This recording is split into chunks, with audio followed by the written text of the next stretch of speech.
asubuhi ya leo zimetufunika kwa wema wake, kwamba imekuwa ni mapenzi yake kutupatia kibali kuamka tukiwa wazima na utulivu wa akili zetu, akiziongoza mioyo yetu kutuleta katika hema yetu.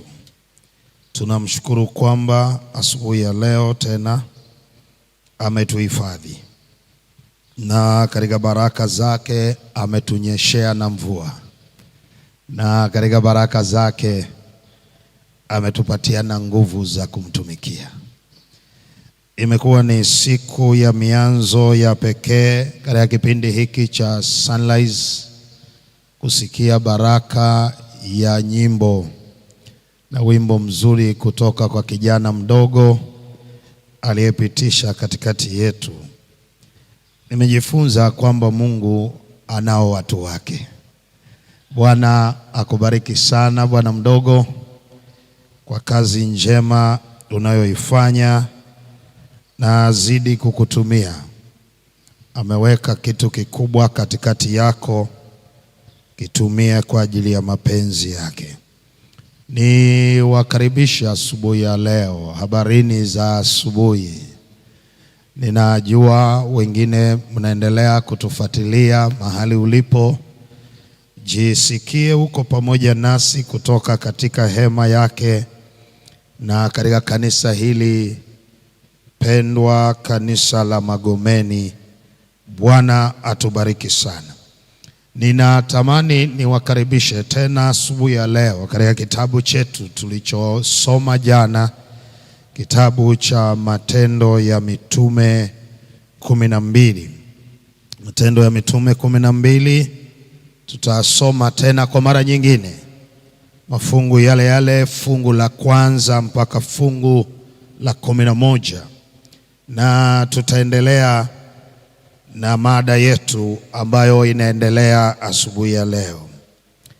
Matendo ya Mitume 12 aya ya kwanza na kuendelea. Biblia inasema, panapo majira yale yale, Herode mfarume akanyosha mikono yake kuwatenda mabaya baadhi ya watu wa kanisa. Akamuua Yakobo ndugu yake Yohana kwa upanga, na akiona ya kuwa imewapendeza Wayahudi, akaendelea akamshika na Petro. Siku hizo zilikuwa ni siku za mikate isiyochachwa.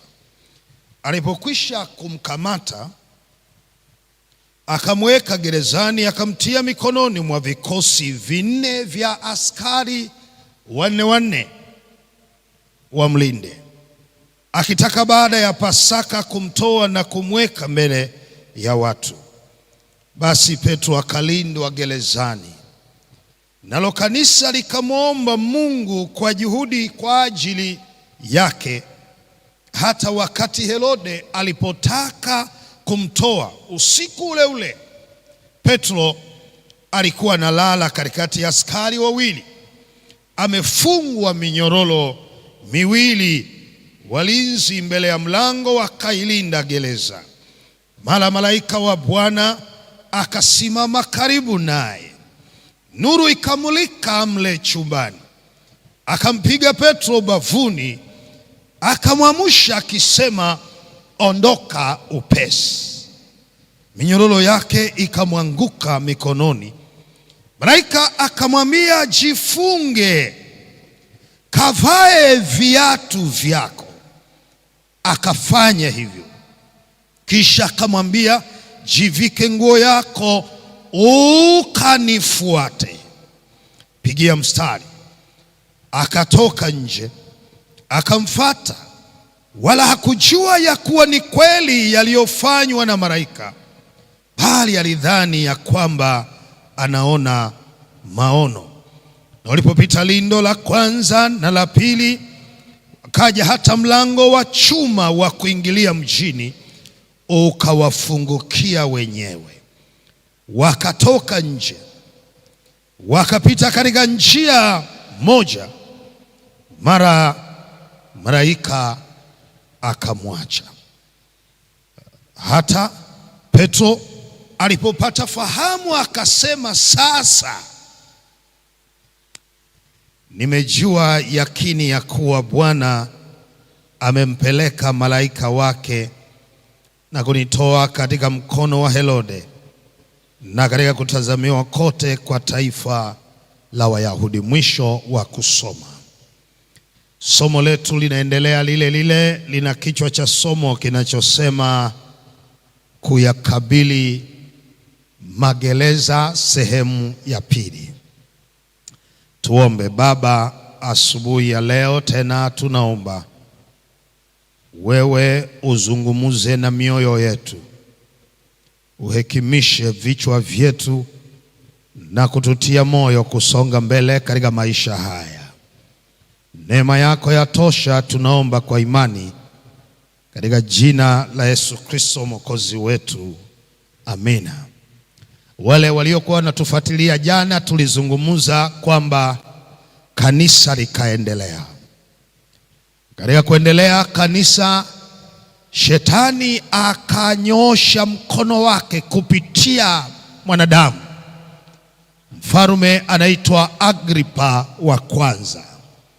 Biblia inasema akamkamata miongoni mwa watu wa karibu wa Yesu Kristo.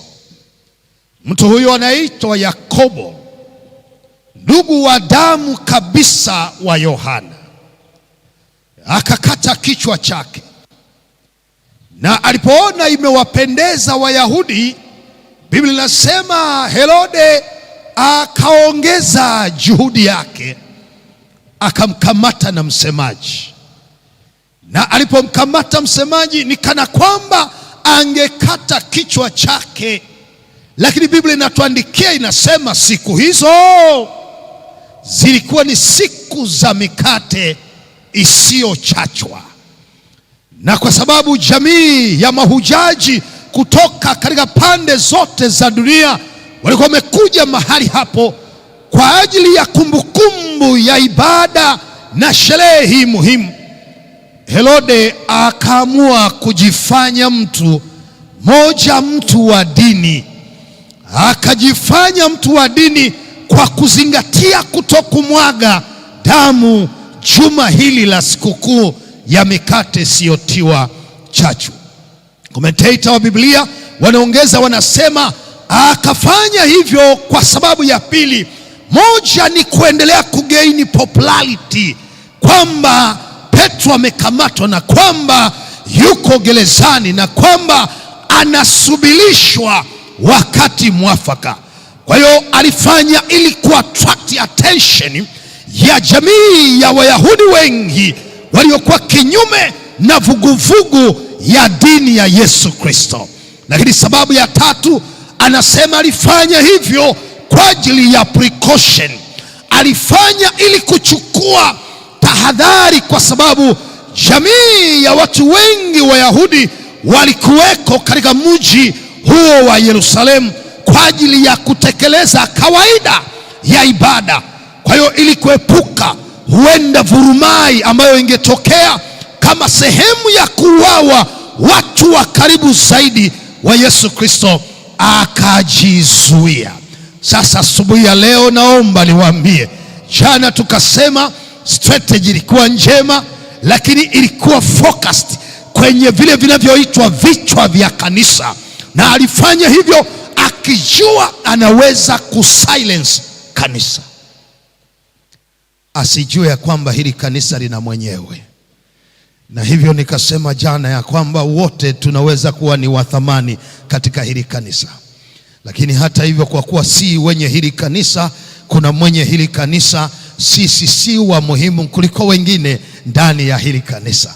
Biblia inasema sasa akamchukua na akamweka gerezani. Sasa nataka tuanzie hapa. Alipomweka gerezani, kuna mambo mawili yanatokea. Jambo la kwanza, kule gerezani Biblia inasema akaweka ulinzi ambao sio wa kawaida. Akaweka askari, na naomba hapo mnisikilize, akaweka askari vikosi 4 vyenye askari 4. Kwa mujibu wa tamaduni ya jeshi la Kirumi na tamaduni za Kiyahudi kwenye mambo ya ulinzi wakati ule, mkosaji yeyote aliwekewa askari mmoja peke yake, lakini kama angekuwa na ukorofi kidogo angeongezewa dozi kwa kuwekewa askari wawili. Sasa kinyume na kawaida ya ulinzi katika enzi hizo, Biblia inasema Herode akaweka idadi ya askari 4, akaweka double portion ili waimarishe ulinzi. Na wote kama wote mnakubaliana kwamba ninyi ni wasomaji wa Biblia, mtakubaliana ya kwamba Wayahudi waliugawa usiku katika maeneo makubwa 4. Eneo la kwanza ni robo ya kwanza, eneo la pili robo ya pili, eneo la tatu robo ya tatu, eneo ya 4 robo ya 4, na waligawa kwa wakaita kitu kinaitwa zamu za usiku. Sasa hapa nataka tufanye hesabu kidogo. Bahati mbaya sana kama ulikimbia hesabu shuleni, bado hesabu inakuwinda hata kanisani. Haleluya! Kuna mtu hajanielewa. Na maanisha kikosi cha kwanza kinafanya kazi masaa mangapi? 3 peke yake. Kikosi cha pili masaa 3 mengine, cha tatu masaa 3 mengine, cha 4 masaa 3 nyingine. Na kwa sababu zamu ni masaa 3, ndio maana usitajabu kugundua Biblia inataja mara kadhaa Yesu akaenda kwao zamu ya 4 ya usiku. Ina maana Wayahudi walikuwa wamegawa kwa namna hiyo. Sasa kwa lugha nyingine ni kwamba hawa askari 4 wanakuja kufanya kazi masaa mangapi? 3 peke yake. Wanapoingia hapa ndani, 2 wanaingia kule selo ndani, wanapigwa pingu pamoja na mfungwa mmoja, mkono wake wa kushoto na mwingine mkono wake wa kulia.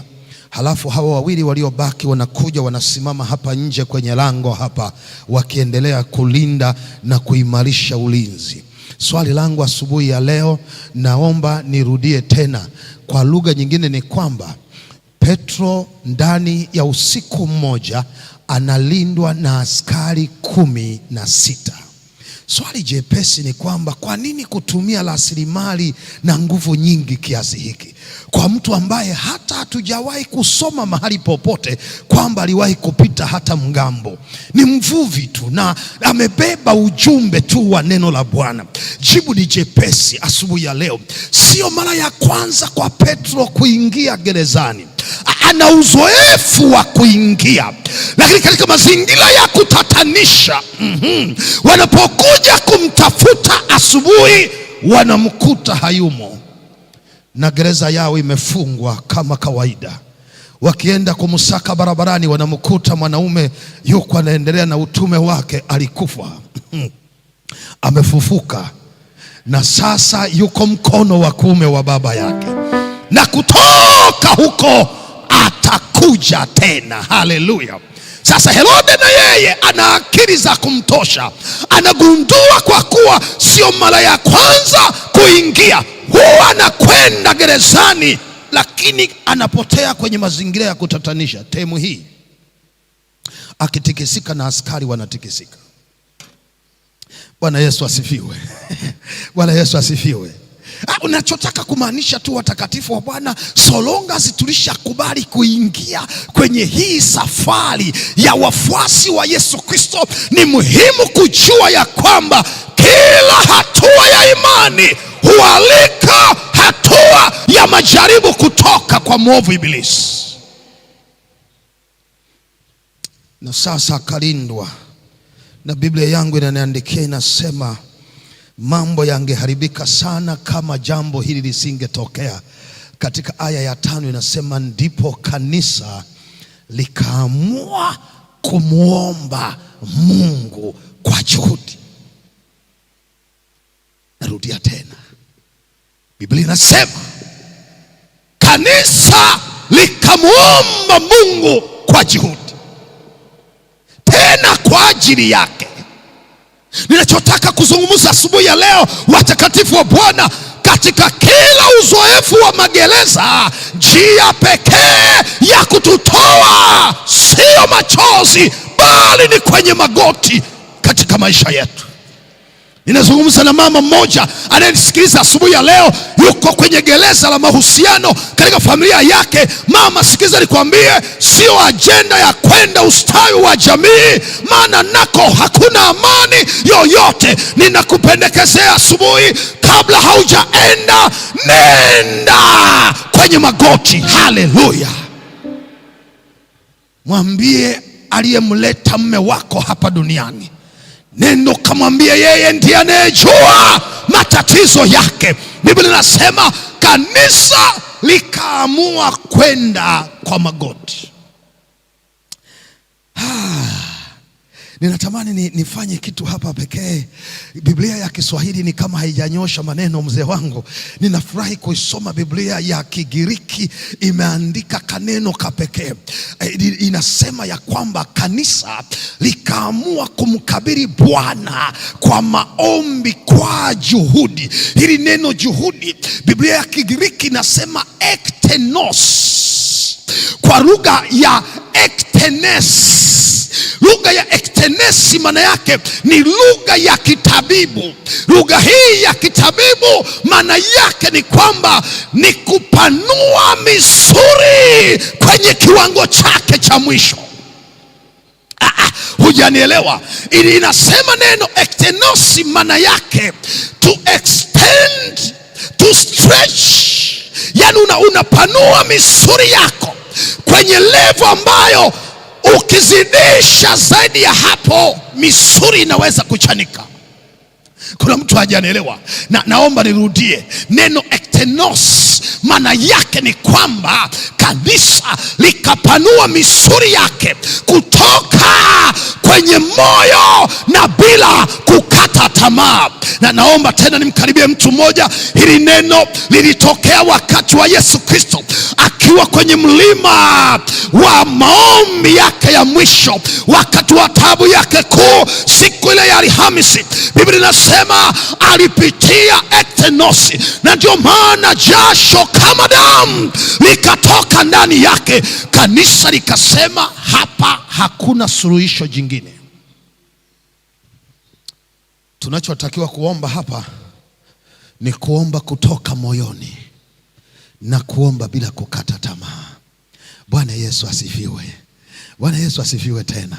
Kuna mtu mmoja hajanielewa, najaribu kurudia tena. Nataka niwaambie watakatifu wa Bwana katika maisha haya.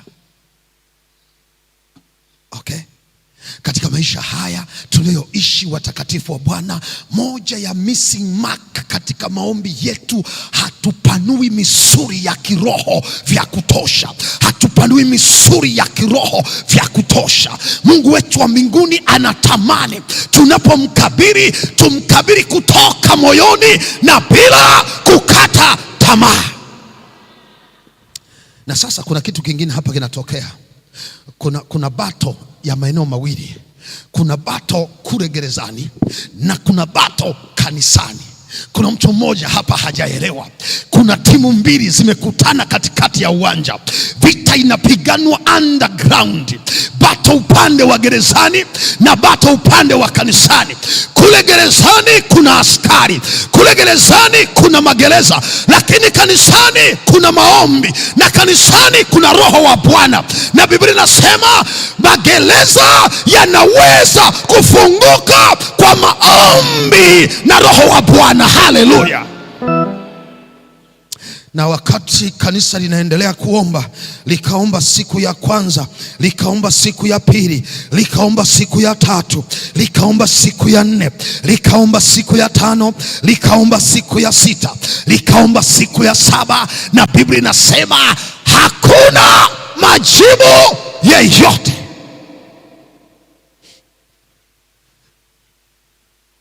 Mpaka siku ilipoisha. Na naomba nikukumbushe mtakatifu wa Israeli asubuhi ya leo, tunamtumikia Mungu ambaye ni genius. Akili zake ni mingi, haziwezi kuchunguzika. Kuna wakati ana kawaida ya kudelay anatumia delaying techniques. anavizia mpaka wakati ambapo ni kana kwamba mambo yamefika kwenye point of no return, ndipo mzee wa siku anashuka kumaliza kazi. Na hivyo asubuhi ya leo nataka nikupendekezee mpendwa, unapoishi kwenye hii dunia na magereza yanapokukabili, usivunjike moyo. Huenda yana miaka miwili, huenda yana miaka mitano, huenda yana miaka 10. Habari njema ni kwamba endelea kuomba na kusubiria. Haleluya. Mzee wa siku atakuja kwa wakati wake. Na nilikuwa najaribu kusoma vizuri, nikajaribu kurudi kusoma vizuri hilo fungu. Kwa nini Mungu asubirie? Hoja ya msingi Biblia imesema yenyewe, maana Biblia ina pointi zake yenyewe.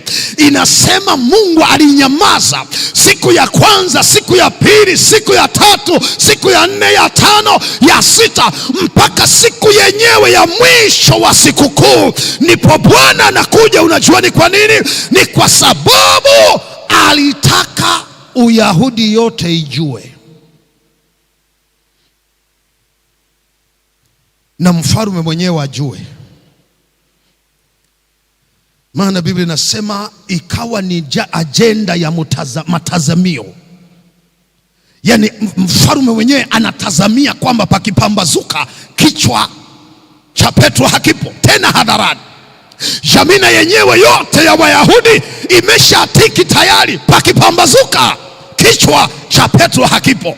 Na naomba hapa nirudie, huyu Mungu ni genius kiasi kwamba mama atakusubirisha kiasi kwamba ajenda yako na uzoefu wako na gereza lako iwe habari ya mjini kwenye maisha yako. Watu wakuzungumuze, watu wanene, watu wakuseme, watu wakudharau, watu wakushushe. Sikiza nikwambie, kama ni ajenda ya kupata mtoto, anaweza kukusubirisha mpaka watu waseme haiwezekani tena kuzaa. Wewe ni mgumba na utakwenda hivyo maisha yako yote. Kama ni mume, atakusubirisha mpaka watu waseme huyu hanaga bahati na kwamba hawezi kupata mume. Kama ni kazi, atakusubirisha mpaka watu waseme wewe ni mzururaji na kwamba huna second alternative. Kama ni afya, atakusubirisha watu wakutembelee mpaka waseme wewe ni wa kuelekea PO Box kwenda kukutana na Mikaeli mtoa roho. Nataka nikwambie atakusubirisha. Kama ni changamoto kwenye maisha yako, sikiliza nikwambie, atakusubirisha. Mashemasi waje wakutembelee, wakuombee na hakuna mabadiliko. Wazee waje wakutembelee na wakuombee, hakuna mabadiliko. Mchungaji aje akutembelee na akuombee, hakuna mabadiliko. Na habari zako zitapenya pole pole kuingia kanisani ya kwamba hakuna namna, yule ni wa kwenda, tuendelee kuomba ende salama. Sikiliza nikwambia asubuhi ya leo, atakusubirisha na mwisho wa siku anataka wale waliosema ya kwamba haiwezekani, Bwana atakapoingia kati hapo, wageuke kuanza kushuhudia ya kwamba yuko Mungu aliye hai mbinguni. Ninachomaanisha ya kwamba mkataji wa shingo ameshanoa shoka yake. Waalikwa wanaokwenda kushuhudia tukio hili muhimu, na wao wameshapata kadi zao, na watu wamevaa kama ni suti, wameziandaa pakipambazuka jambo litokee. Biblia yangu ndipo inaniambia usiku ule. Haleluya.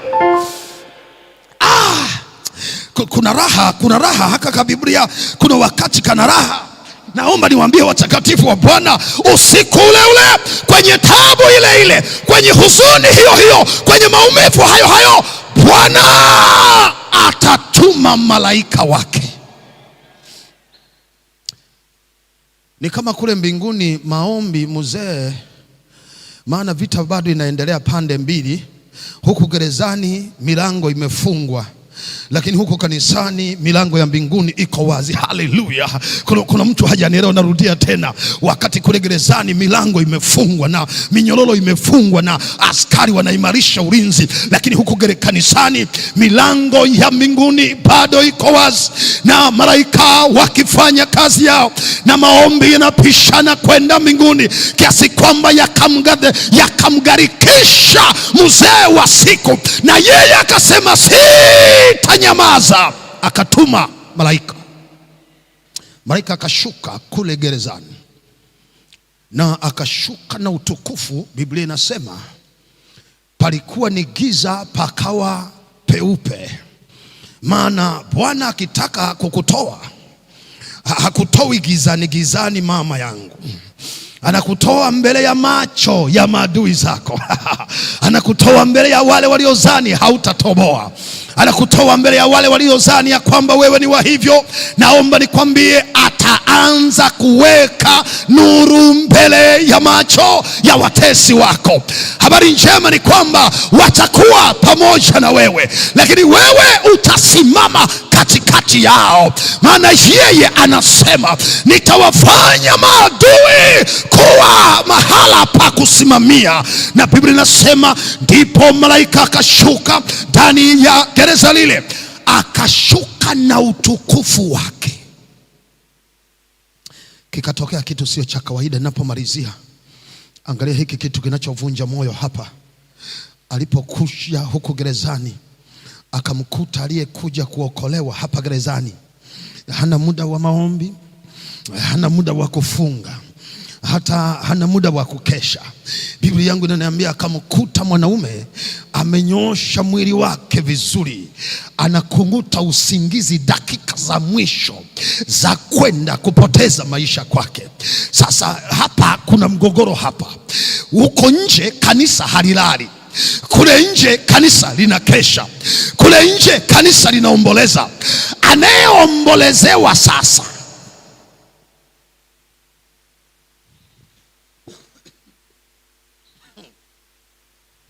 anayekeshewa, na hili ndio tatizo, ndio mtanziko wa watu walioko gerezani.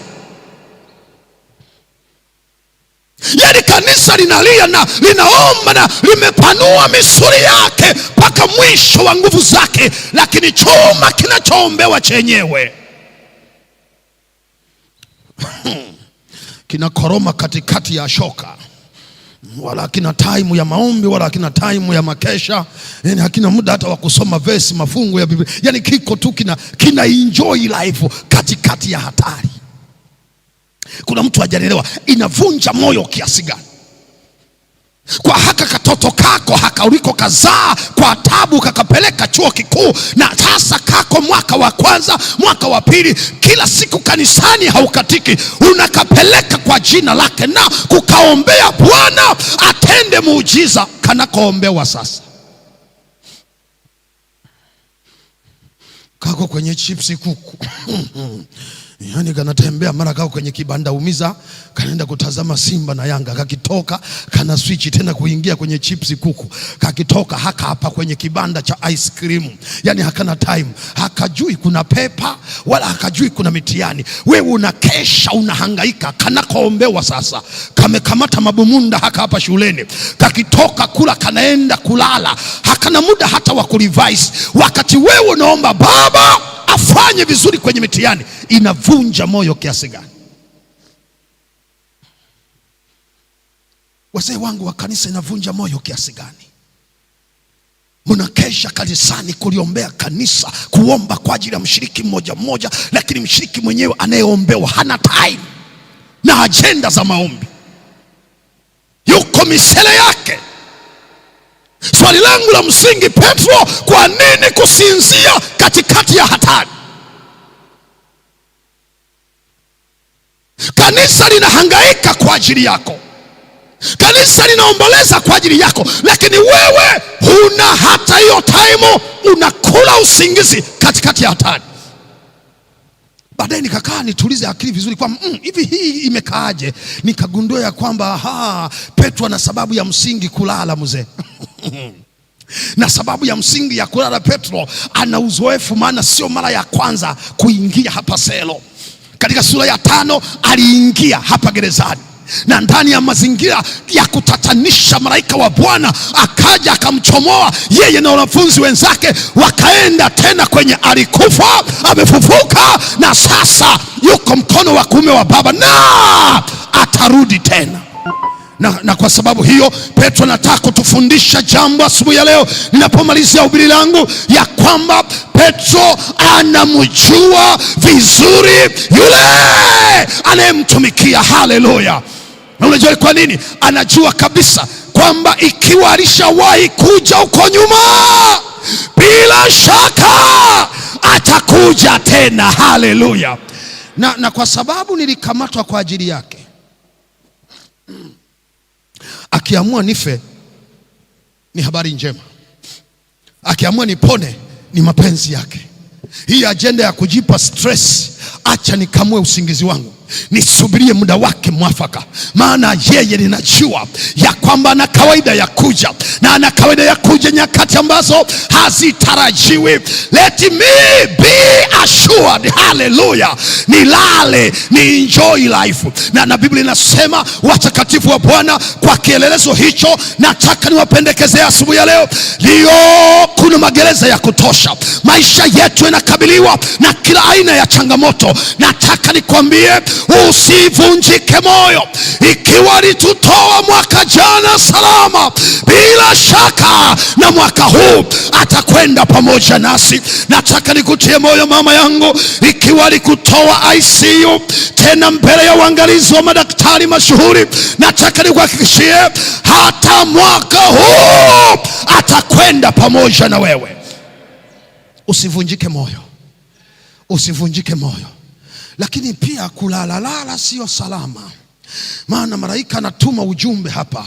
Biblia inasema anapomwamsha anatumia kidogo kitu inaitwa spiritual awakening ananyosha mkono wake na kumlima kofi Petro. Maana waliolala katikati ya hatari hawaamushwi kwa kutikiswa, wanaamushwa kwa bokora. Akamlima kofi la mgongoni, na Biblia yangu inasema ndipo Petro akasimama katika usingizi wake. Malaika akamwambia simama. Haleluya! Get up, simama kutoka kwenye usingizi. Nimegundua kuna wakati Mungu tunatakiwa tumuombe Baba, kwa kuwa tumelala vya kutosha. Tumuombe Baba asubuhi ya leo, mzee, nyosha kamkono kako Baba, utustue kidogo, upate backup kidogo. Unajua kuna wakati washiriki mzee wanataka backup, akuidwe kwenye kona ya mkono wa Bwana usiojua kumwacha mtu salama, ili ale kidogo kakofi hapo, ainuke, azinduke kutoka kwenye usingizi. Sasa namaliza hubiri langu, watakatifu wa Bwana. Biblia yangu inaniambia katika mazingira hayo ndipo malaika akamwambia simama. Sikiliza nikwambie, kofi halikufanyi kutoka gerezani, kofi linakufanya kutoka kwenye usingizi. Lakini kumbuka, ili uende salama, utoke gerezani, unahitaji kusimama na kuanza kupiga hatua. Na hivyo malaika anamwambia sikiliza, nimekulima kofi kukutoa kwenye usingizi, lakini unachokufanya kutoka gerezani ni kupiga hatua. Sasa naomba hapo unielewe, sahau kote. Malaika anampa condition, anamwambia vaa nguo zako, vaa viatu vyako, na kisha ukanifuate. Naomba hapa nirudie, gereza lina vikosi vya kutosha. Kikosi cha kwanza, kikosi cha pili, na lango la chuma kule mwisho. Anayeweza kupita kwenye ukuta, anayeweza kupita kwenye chuma ni malaika peke yake, maana mwili wake haufungwi na obstacles za kibinadamu. Anayeweza kupita ni yeye peke yake. Lakini huyu ni mwanadamu, mwili wa nyama, hauwezi kupasua katikati ya lindo lolote, na wala hauwezi kupasua katikati ya geti lolote. Sasa malaika anamwambia, sikiliza Petro, ninajua mdomo wako ni mzuri kuhoji mambo, lakini mara hii nakwambia assurance yako ya kutoka ni wewe kurudi nyuma na kunifuata. Naomba hapa niweke vizuri, hili neno lililotumika kwa lugha ya asili limebeba maana halisi, linaitwa akrotheste.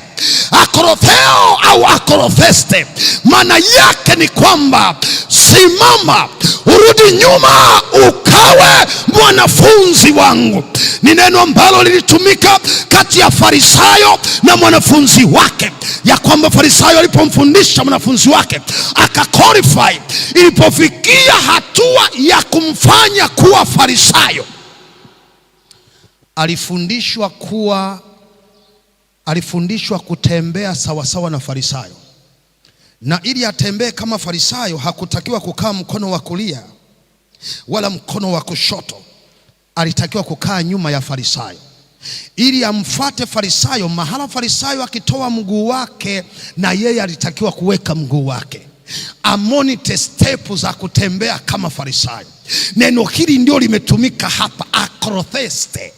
Anamwambia Petro, hauwezi kutoka kwa kukaa kulia wala kushoto, utatoka kwa kufuata my step, maana mimi ndiye nitakayeiongoza njia. Hakuna mtu mmoja hajanielewa asubuhi ya leo.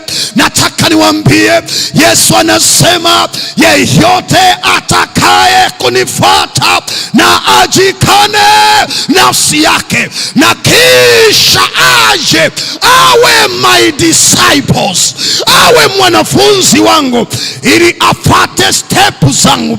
Nikitoa mguu aweke mguu wake,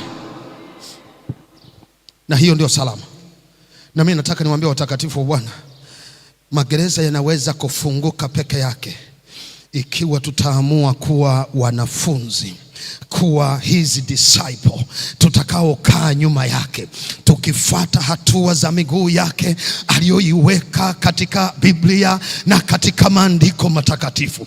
Anasema hapo ndipo tutatoka. Sasa Petro temu hii sio mbishi, akamfuata malaika.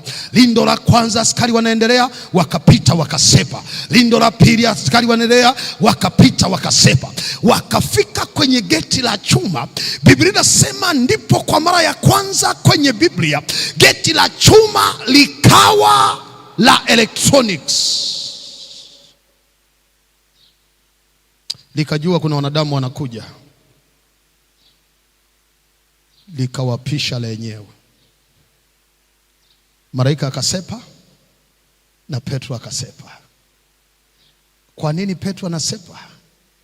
Kwa sababu amefanyika kuwa mwanafunzi, anapita kwenye step ya malaika. Nataka niwaambie asubuhi ya leo ninapomaliza, tunaposimama, mitego ya mwovu ibilisi ni elfu mara 10,000. Hatuwezi kutoboa isipokuwa tumekubali kuwa akrotheste, tumekuwa wanafunzi, tumekubali kufuata step. Unaposimama asubuhi ya leo, ninakupendekezea jifunze kuwa mfuasi wa Yesu Kristo, ukatembee sawa sawa na mapito yake. Pita katika njia zake, tembea katika njia zake, usiende kushoto wala kulia. Na napenda Musa anamuhusia Yoshua, anasema usiende kushoto wala kulia.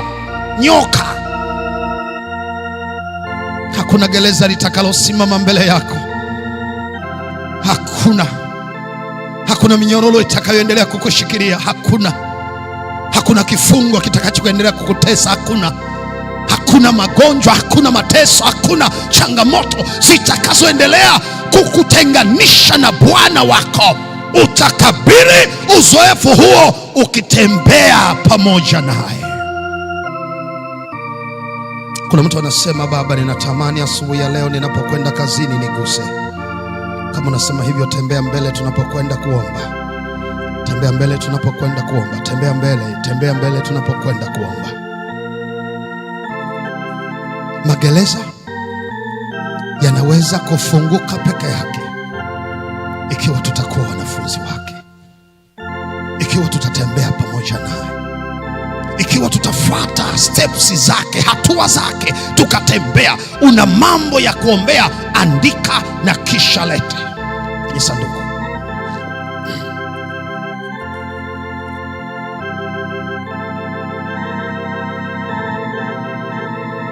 Bwana kubariki unapoleta. Bwana kubariki unapoleta. Yako magereza yamesimama mbele yetu.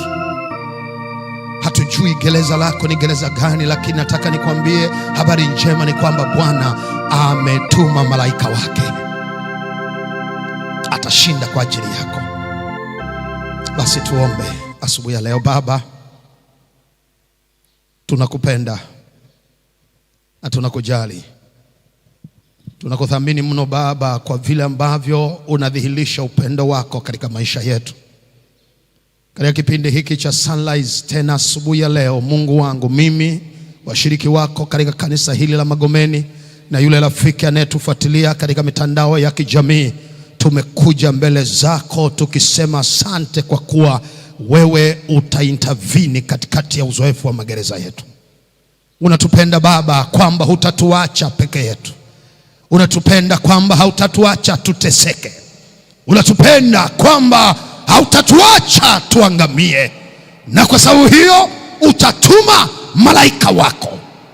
Baba, asubuhi ya leo tumekuja, tumetembea kwa miguu yetu, tuna uzoefu wa kila namna katika mioyo yetu. Baba, tumesalimisha kwako, tunaomba kwa neema yako utupokee. Njoo katika magereza yetu, utushike kwa mkono wako, utuhurumie, utusafishe Baba kwa hisopo na kutunyofoa kwenye mitego ya mwovu Ibilisi.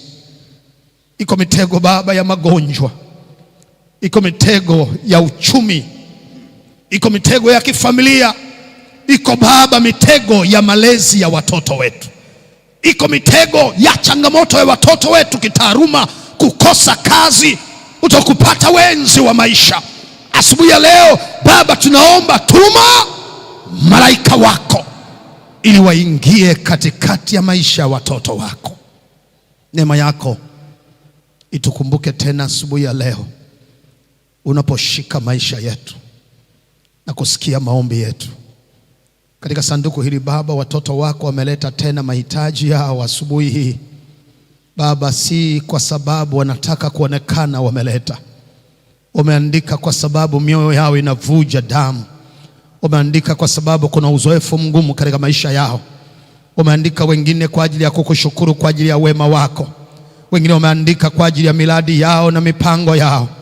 Wengine wameandika kwa sababu ya afya za miili yao Baba. Wengine wameandika kwa sababu ya kile wanachodhani wewe unahitaji kuingilia kati. Na kwa sababu hiyo Baba, wote kwa ujumla tumesalenda maisha yetu.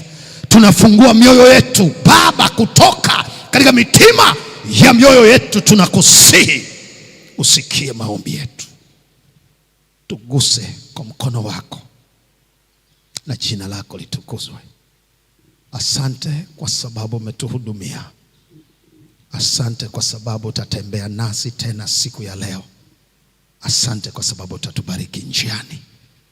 Katika jina la Yesu Kristo Mwokozi wetu tunaomba, amen.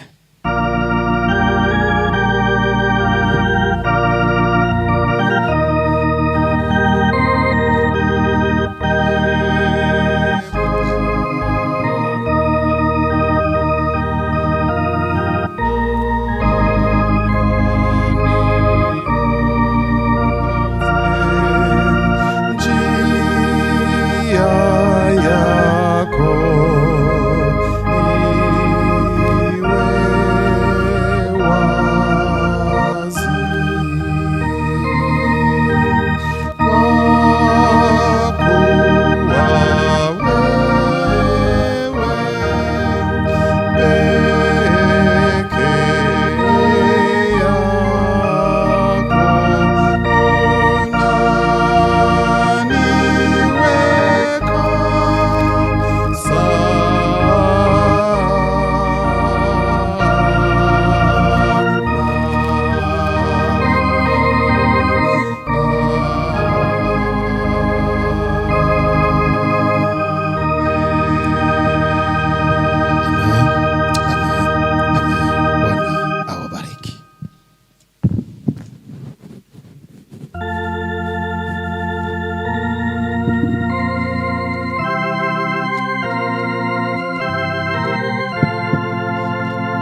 kuweza kufika katika ibada ya leo, lakini tunatambua wale ambao wametufuatia kwa njia ya mtandao. Mungu awabariki sana. Niwaalike tena jioni saa 11:30. Tutakuwa hapa kwa masomo mazuri ya kaya na familia. Mungu awabariki sana na muwe na siku njema.